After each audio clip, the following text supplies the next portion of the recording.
would be fed his way. Good snipe on the Jace as well. Yeah, normal red side bans here. JDG, I think this is the best advantage that LNG can get. They get blue side in their first game.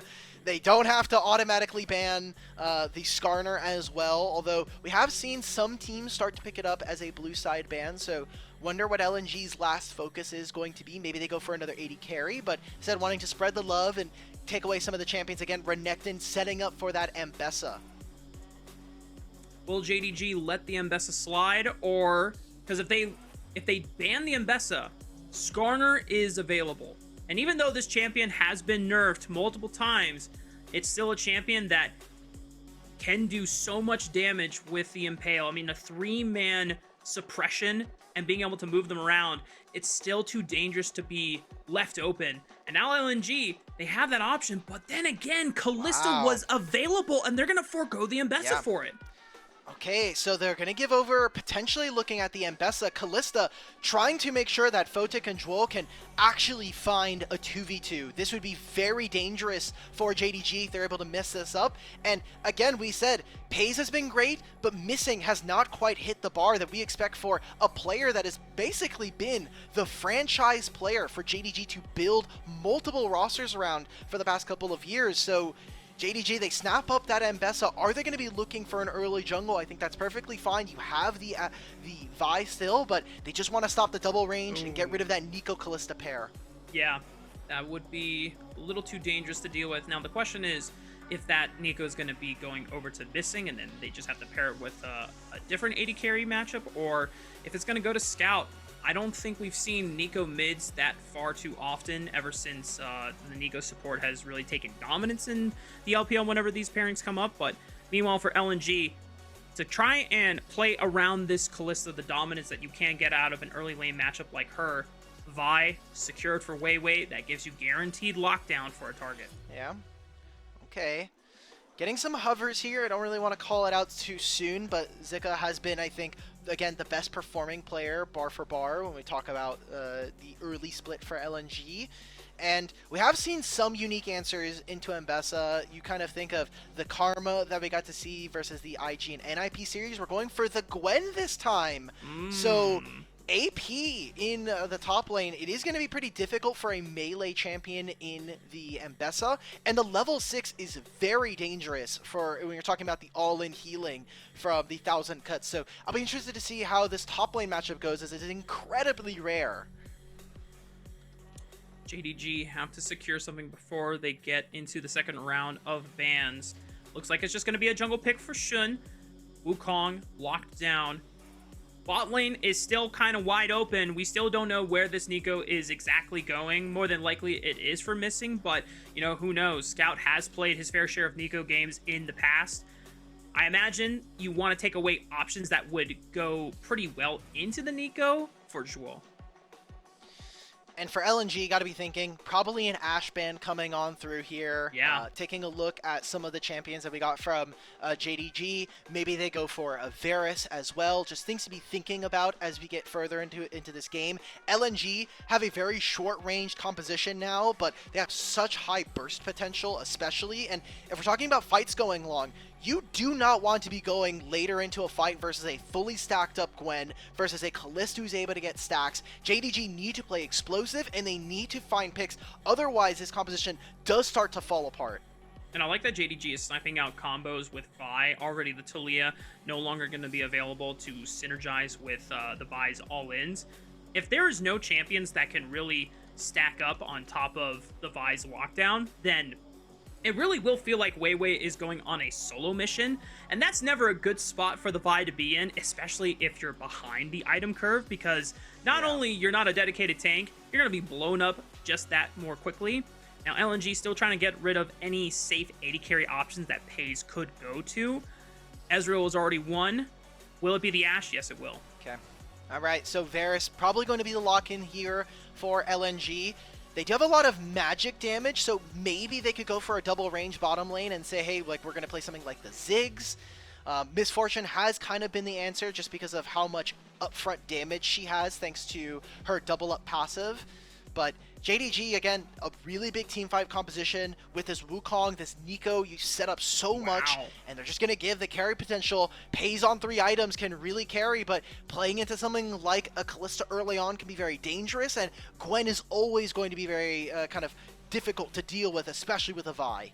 Yeah, depending on your support matchup too. I mean, this almost seems like Peyz and Missing saying we're better than Photic and Zhuo. You know, like they're not even concerned with the fact that something like a Kalista and now what is confirmed to be a Senna support for Zhuo to have a better time in the laning phase. If Peyz can just bypass that and then just get to the item scaling, I mean, this Kaisa just completely wrecks LNG's day. What is going to be the final lock-in? Still a mid laner needed for Haichao, and that's a way to synergize well with the Vi anytime that she goes for the all-in. Big burst damage coming in here for LNG. It gives them a way to help start fights and really start to slow down what JDG are going to be able to go for, but this Galio on 5 just feels so dangerous. I think does fall into a bit of a trap when we talk about, again, if JDG, if any one of these kind of ultimates ends up missing and the fight isn't perfect for them, they will flounder in a team fight. And for LNG, they don't have any tanks, they don't have any front lines, so they need to be careful about when they find their fights. If they can hit their item breakpoints, then we have suddenly a situation where they can take down some of the front line here of JDG, and they can be very difficult to deal with. Yeah, because Galio is not necessarily a dedicated full-on tank, right? He is very beefy, and he's very durable and builds some tank items, but this is more of like just a very durable AP bruiser. I will say for the side of JDG, they have limited engage in terms of the Nico and the Wukong going in before they can get bursted out, but at least you have support alongside it. The Galio will always follow boldly into battle on top with the hero's entrance, and Bessa can also follow on top of a Cyclone target. So the curious thing is, how well can JDG play if they are on the back foot for some reason? And this is going to be kind of worrisome for me. Again, big eyes on Missing here. He really needs to step up in terms of performance, and Nico is not guaranteed engage. It is something that you have to be able to catch your opponent off guard. You need to be making sure that you're coming in from Fog of War or some way to kind of stop the team from immediately seeing you when you go for the Pop Blossom.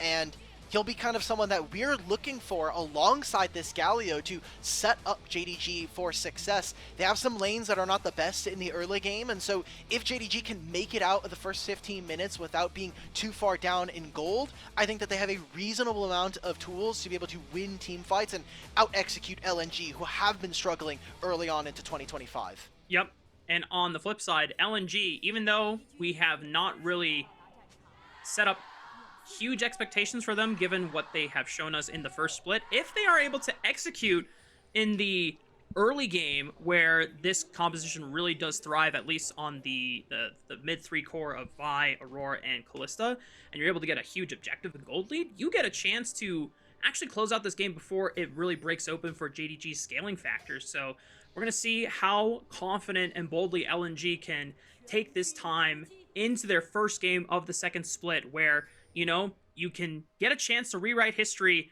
look at the first split, and say, that doesn't matter anymore, we're moving forward. Okay, coming into this first game, we do have, again, this Kalista and Senna. Should have gone spotted there, maybe just quite out of vision. We have both of our bottom lanes here not really wanting to show. They don't want to walk in and have to deal. Again, double range bottom lanes means that skirmishing is always going to be at a premium for these guys. Just a bit of a trade here in the mid lane. Scout answering Haichao's first 2-fold hex with the Justice Punch of his own. I'm actually curious to see that he went with the phase rush instead, not opting for what it seems like we've always seen, the Aftershock, just guaranteed resistances upon proccing it with either your taunt or your Justice Punch, but it's going to need the movement speed to be able to navigate in these fights, especially when you're trying to lock down someone slippery like that Kalista. Again, it was that low range that we talked about from the draft. Oh my god, we are getting some of the most bandy cam of all time onto Gwen. All right, I don't know if this is the cinematic camera they really wanted to use, but they're really excited about the Gwen being back, you know. Yeah, Zika was actually one of the better Gwen players in 2024 when it was used as a response into the Cassante early on into the year. So Sure. he was one of the biggest players to kind of pull that out last year. So Gonna see if he can have the same or similar level of success.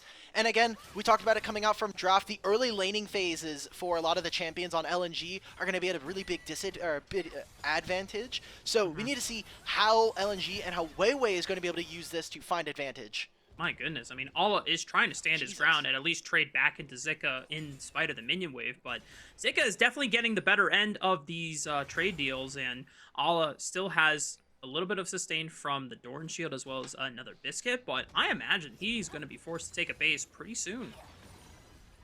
It's going to be tough. I mean, you've got, again, these two lanes. The 1,000 cuts is really difficult to deal with as M-Bessa, because usually with M-Bessa, you get the bonus attack range from using the Drakehound steps, but very easy for Gwen to kind of do the same thing with her E, and she gets bonus attack speed, attack range. Also has way too much healing, has percent max HP damage. This Gwen champion in the right hands can be very dangerous, and that's why I thought this Galio pick can be 1v9, but it's very difficult to kind of get around someone like this Gwen.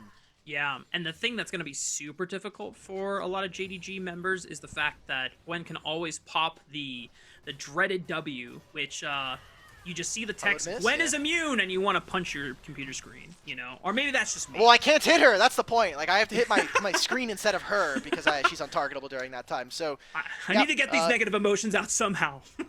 Exactly. And, you know, there's not enough drywall in the house. So early game here for LNG so far. They've been doing fine in the lane. Small advantages coming in specifically for our solo laners. But you're already looking in the bottom lane. While they were able to get Peyz and missing down under their turret, they have not been missing a lot of CS and are actually finding themselves a small advantage, which, again, we set up for JDG. We're looking for Peyz to really kind of have more of those 1v9 performances, and especially on a Kai'Sa, that's basically what we are built to do here.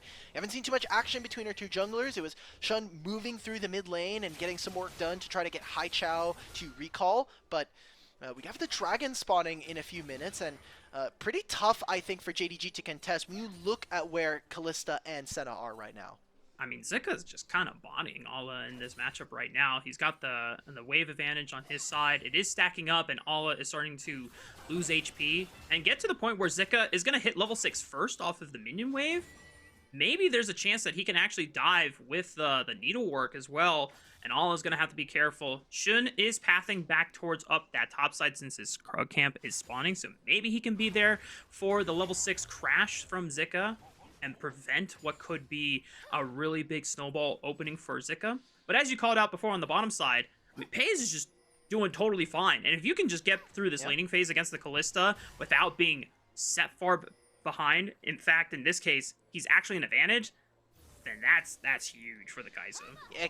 It's going to be coming down to the level 6s. Can we see LNG appropriately make dives? I mean, WeiWei's almost level 6 here, and so that'll be a big power spike coming in for LNG. If he can get a single grub after taking the Scuttle Camp, he should have his ultimate, and that'll mean that it's pretty difficult for JDG to actually contest on the top side. So instead, get the recalls in for this Wukong, played towards the bottom side of the map here, and continue to kind of lead around the map, especially with big ults like Scout's Heroic Entrance being up and available.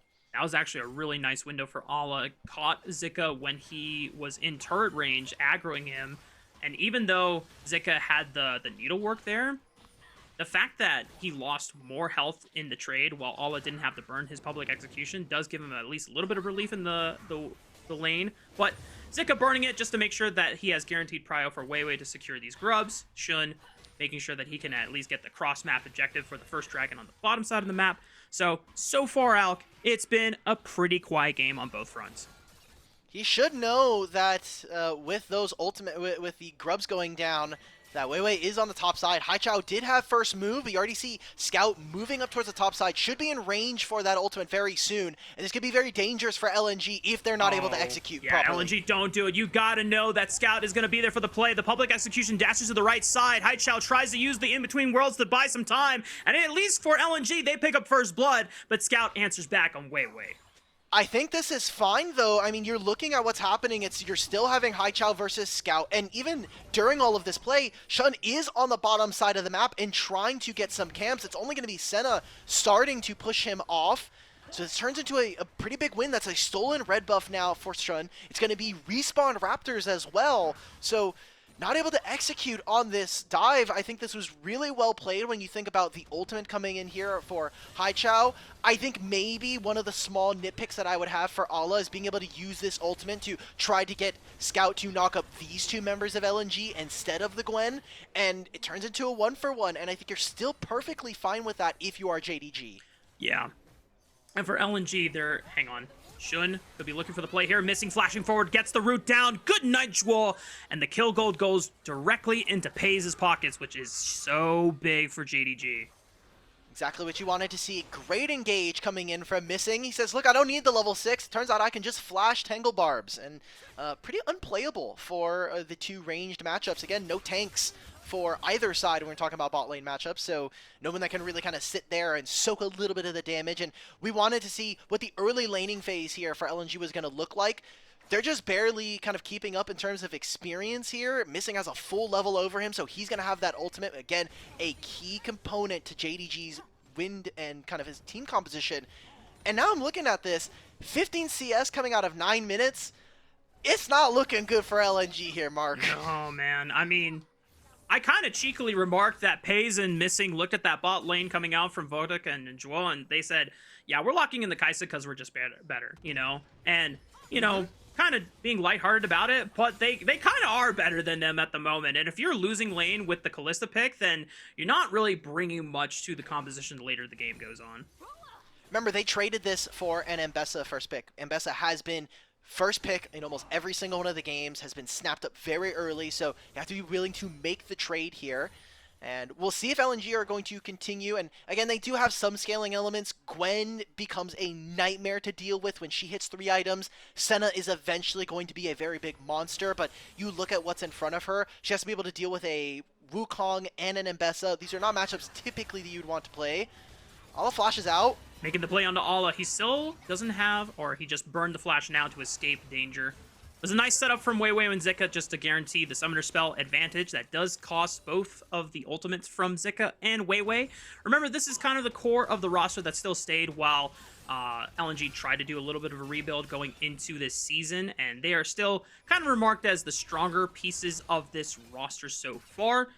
Nice for WeiWei to at least try and play to the advantage of Zika, knowing that this Gwen is going to be the linchpin for this composition if the game goes extremely late.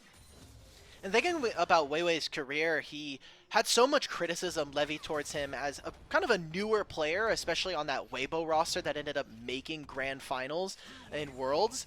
And they're very surprised as to kind of what level of performance we were going to get from WeiWei now that he wasn't on a team with such a stacked roster. It's been hit or miss for him, so I think he really wants to be able to build a much better career in terms of his resume so far coming into 2025, and him and Zika have to show some of that experience if they want to be able to carry this team. They don't have a lot of superstar veterans. I mean, Photic and Zhuo have been playing for a pretty long time. Same with Haichao, who has been playing in the league for 3 years now. But these are all kind of like those journeyman players, and it does come down to this top side to be able to dictate and lead this team to victory. Now, Missing is going to protect Ala on the 2v3 dive. A lot of damage onto Photic. Oh, you've got to run, bro. Missing doesn't have the Pop Blossom, so they can't spring the trap and really punish LNG overextending on the dive, but they're not able to get much. Meanwhile, Shun, knowing that WeiWei was on that bottom side play, gets the second round of grubs, and is an even split so far in the objective game. Second dragon spawning in the next 30 seconds. Dive doesn't go their way, so they lose those grubs now. I mean, that was kind of one of the ways we were seeing how LNG were going to win. How are we diving this bottom lane? How are we setting them with an advantage? Almost 40 CS lead here for Peyz in the Kai'Sa versus Kalista matchup. And he's under 0 duress, gets a single turret plate in mid. A lot of resources going over to an amazing AD carry in JDG, and we're not seeing much action here for LNG. So we said that, you know, hey, the game does get a little bit easier for you to play. There are some scaling elements here for the team, but we're not seeing that firepower from this bottom lane, and it is worrisome for JDG, who have been very reliant on Peyz. And without trying to sound dismissive towards Photic and Zhuo, I think the angle for the Kalista getting an advantage is just over. It's gone. Now you are hoping for, at least in the mid game, WeiWei and Haichao to sync up anytime Peyz is overextended in a lane by himself, and just look to try to all in him. You have the first item, Power Spike, coming in from Haichao and WeiWei. That can be a decent window. Otherwise, you are just hoping for Zika to come online with 2 items on this Gwen and be the factor that actually destroys the Kai'Sa. But look what's happening on this other side of the map here. They wait so much time to try to see if they could go for this dive onto Ala that they lost the Dragon on the opposite side. And the synergy no, with Haichao missing on the Nico links up with Ala once again, and being able to take out Haichao now puts Ala in a good position in the game. So JDG have gotten the first 3 kills of the game. They've got the first 3 objectives of the game. They get feats of strength. They're already winning. It's just going from bad to worse here. And we haven't got to talk about it too much just because how this game has been going, but I wanted to talk a little bit about some of the itemization here, specifically for Scout, now getting the upgraded synchronized souls. He's going to be able to deploy onto the map so fast here. He's going to have so many greedy recall timers where he can just take a wave, recall, move into the map, move onto the other side, and try to match. So we got to take a look at this replay here. Missing, gets to follow up off of that perfect execution in between the stun timer. Haichao has no ability to kind of answer, and this comes off of the back of LNG putting WeiWei towards the top side, seeing if they can make the dive. So it just goes from bad to worse here for LNG, and JDG are going to continue to snowball their lead in this game. They're going to try to force something on the Scout here, but he still has a flash, so I don't imagine that he's in any real danger considering there is still a turret behind him, so he dashes away. WeiWei doesn't pull the trigger there.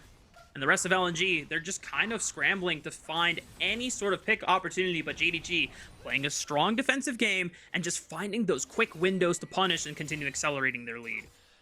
Look at how well JDG are making sure that Peyz can pick up mid waves, or he can make sure that we're getting some advantage. He has a lead for himself now. He's almost close to 2 items for this Kai'Sa, so he's going to have some of his evolves as well in terms of his abilities.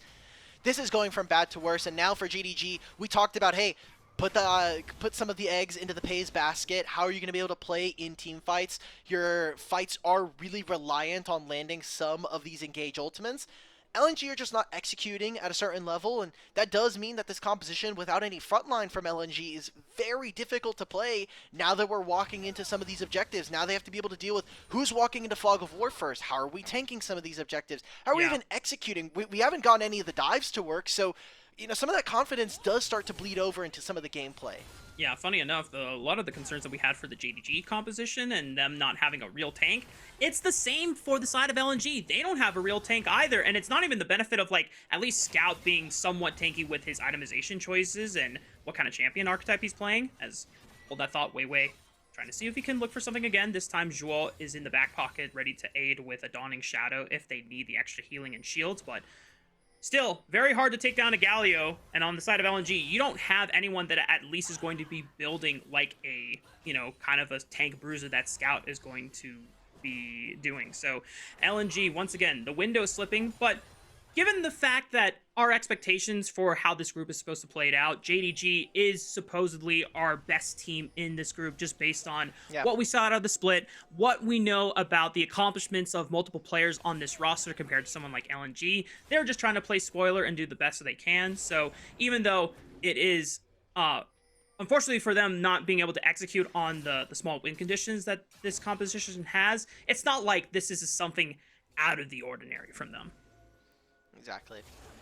We've got Herald here now. JDG are basically in prime position to be able to take this. No one from LNG is up. I mean, WeiWei and Zhuo just took their recall, so with them coming back out on the map, they're already going to be very late to this objective. You've got dragons spawning in a minute as well, and that'll be sole point if JDG are able to secure that.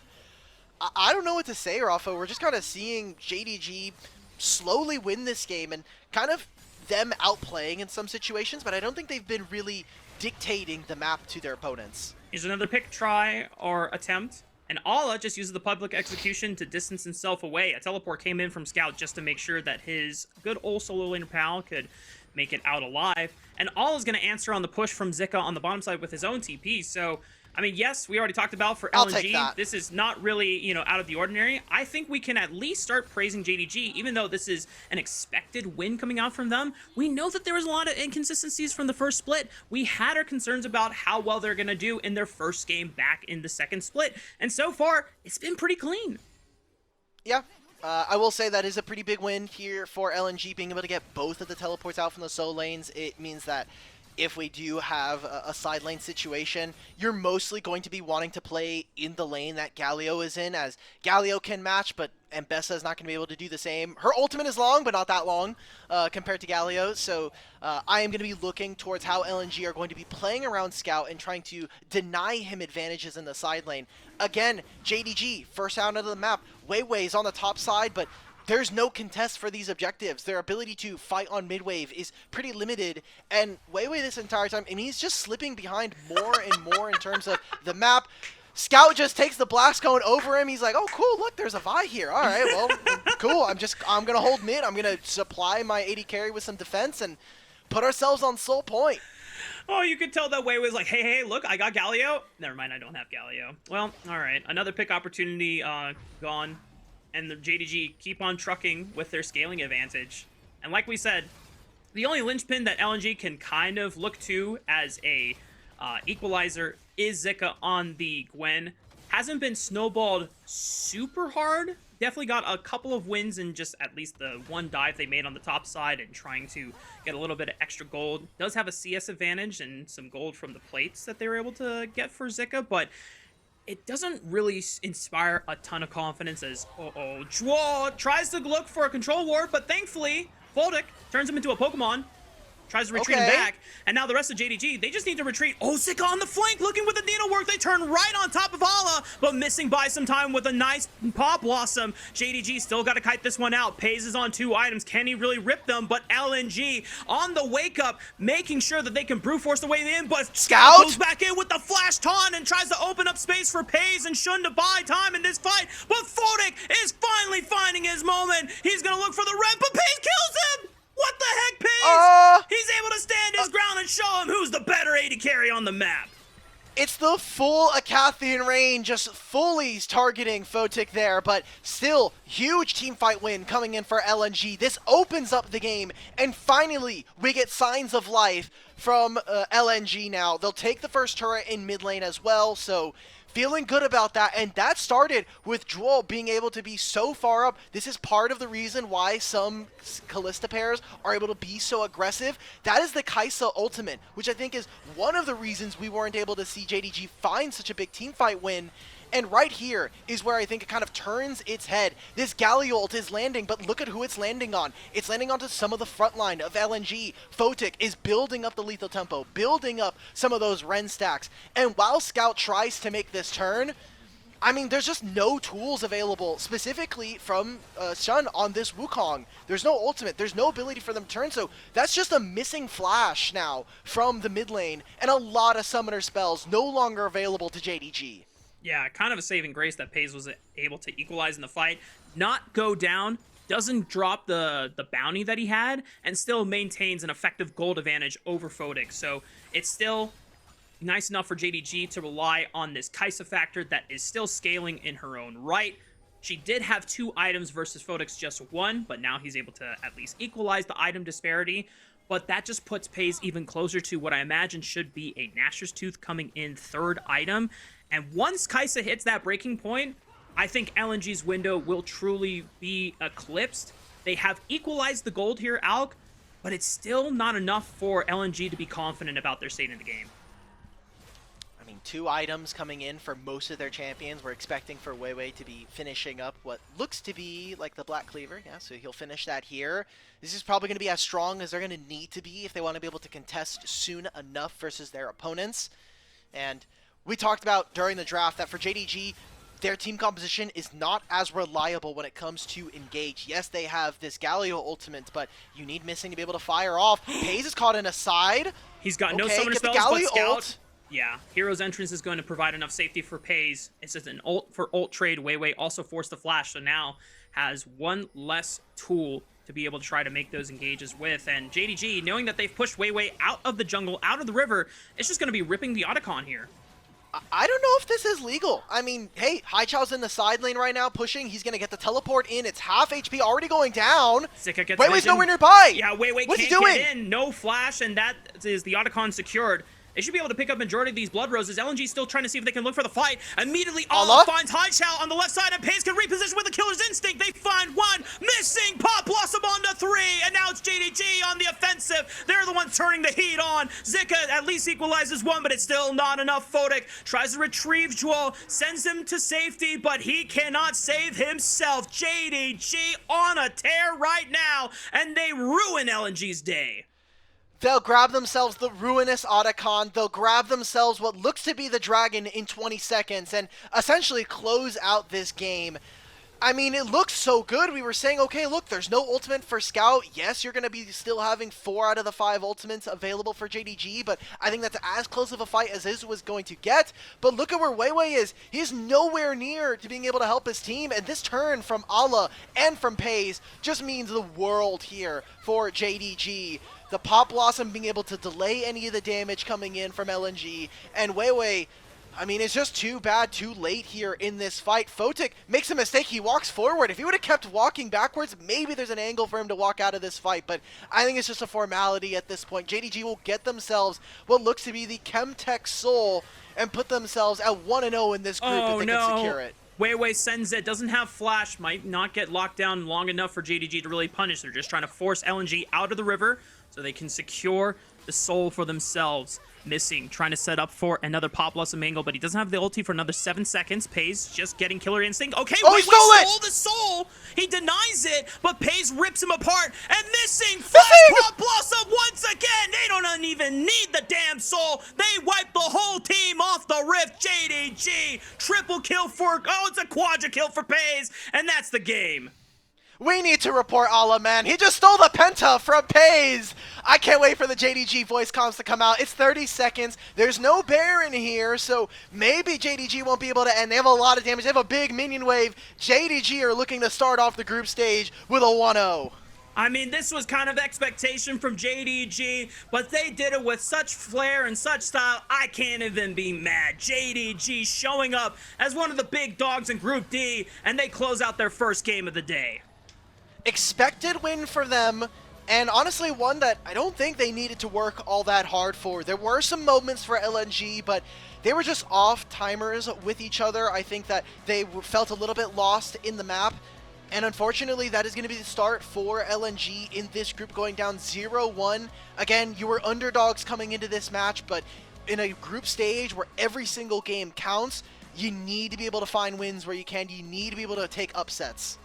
And once again, it's the kind of the story of this JDG roster where there's a lot of big names on the squad that have made a huge leaps and bounds and storied careers within the LPL respectively. But the best performer, once again, comes from Peyz, who in his first year of the LPL, having completed his first split just, a month ago, I think it's quite remarkable that Peyz is still finding himself to be the best performer on this squad. So consistent, so clutch. Because that one moment, that one fight where LNG actually find a way potentially back into the game, Peyz holding his ground, gets a 1v4 kill onto Photic.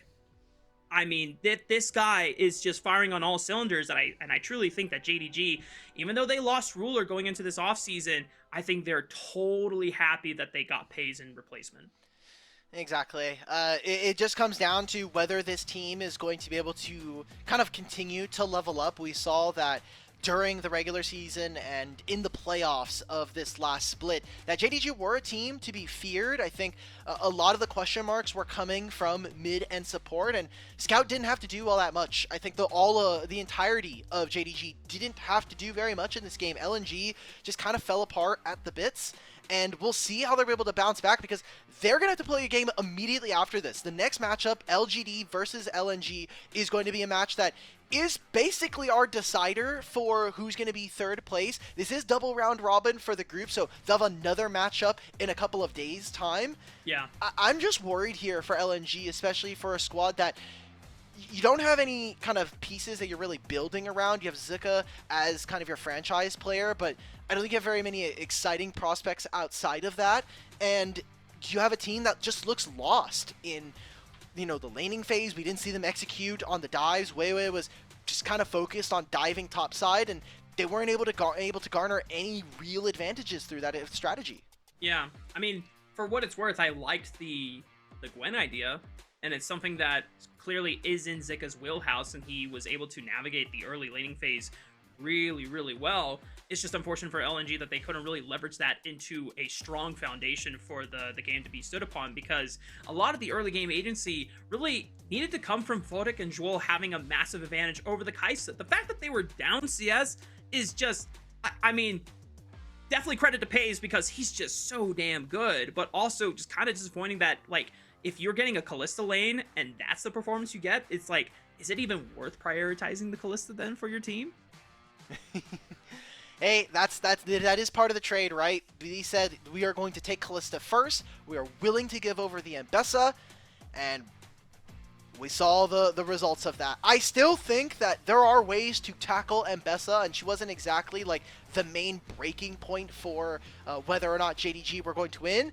Yeah. But it certainly helped. It certainly helped. Yeah. I mean, the fact that okay, this is what I will say. That we can look at not only positives for JDG going forward and that are not what we were expecting. I think Missing had a really solid Nico game today, and considering some of a lot of the inconsistencies we saw from him in particular in Split 1, I said it was very similar to the expectations we had for On over on BLG. Both of these supports have, you know, played in multiple international tournaments. Missing in particular was part of that JDG roster that had or was super close to finishing the Golden Road in 2023, and then, you know, played very subpar in first split. This Nico game, he was in a lot of the places where he needed to be, making early roams on the map, supporting Ala and diffusing dives, and being able to turn around a pickup kill on the top side against Haichao. And anytime that JDG were getting flanked upon or finding an engage, he's always there with a Pop Blossom. Yeah, we had some questions, and we'll continue to see if JDG are able to provide satisfactory answers. It is only one game, and again, JDG were expected favorites. Things for LNG to work on. I mean, hey, it's not all that much, just map movements, communications, laning, trading, drafting, maybe some moving around the map. I don't know. I feel like we didn't get to see too much. WeiWei needed to, I think, appropriately kind of find angles, and a lot of those dives were just stifled. I don't think that they were communicating on which ways they wanted to crash. They weren't really pulling the Senna, and that is partly, hey, like, we have to play the Senna-Kalista duo, but I don't think we actually got to see jungle support move all that much here for LNG, and that is just such a pivotal part of League of Legends. You have to be able to do that when we're talking about playing in Tier 1 and playing in the LPL. Yeah. Senna Vi doesn't really spark that a lot of confidence in terms of like a powerful roaming jungle support duo. I mean, the theory is you have all the lockdown from the Vi, maybe some decent damage from the Senna, but like, as you called out, there weren't many times when we actually saw that being made happen with LNG, and so that is definitely something they need to work on going forward. Especially when they go up against LGD. We are wrapping up on what should be our player of the game. I'm just going to put my hat forward and say it should be Peyz, because that was a hell of a Kai'Sa game, but I don't know. Maybe it's probably Ala. Mbessa's a clip farmer, bro. Mbessa is just the clip farming champion now. It used to be Cassante. Now we've moved over from Shurima all the way to Noxus, and I think it has to be the clip farming. Oh, it's Missing! Huh? Let's go! Okay. Hey, listen. Sure. Listen, the fact that he diffused 2 dives and helped turn around one of them and was part of the engages with JDG, I think that's totally deserved. Sure, so... I'll take that. I'm sure Cubby is going to definitely be doing some deep raw reviews of Missing's gameplay this one, but yeah, I think that's perfectly fine. I think a lot of the members of JDG played well, and excited to see what they are able to accomplish in the rest of this group stage. Hell yeah. Well, good for you, Missing. One step forward in making up for the first split inconsistencies, and hopefully it's something that he as an individual will continue building upon, as well as JDG, for their sake, helping them cement themselves as a top team that will be fighting for one of the spots to MSI at the end of the split. But for us, we're going to be throwing it to another short break. When we come back, it's going to be Game 3 between LGD and LGD and LNG. Stay tuned, y'all.